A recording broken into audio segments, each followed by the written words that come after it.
Comment est-ce que tu te débrouilles en maths? Si on rajoute 0,05, ça donnera...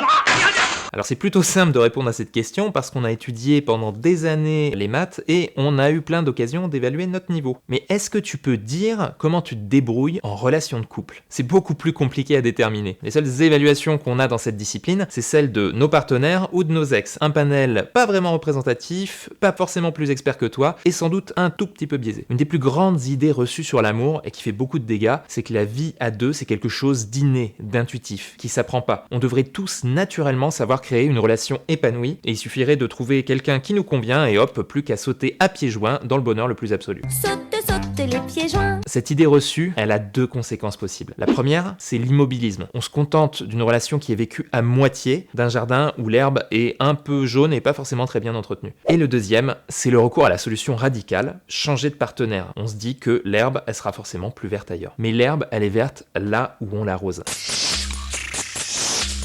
Et bien vivre à deux, c'est comme tout, ça s'apprend. Savoir communiquer, savoir gérer nos conflits, savoir gérer nos émotions, développer un esprit d'équipe, avoir une mentalité de croissance. Tout ça, c'est quelques-unes des compétences qui nous aident à construire une relation épanouie. Et quand on aime quelqu'un, ce serait vraiment dommage de s'en priver. Alors je vous rassure, c'est à la portée de tous et pas besoin d'être premier de la classe pour apprendre à créer une belle relation dans la durée.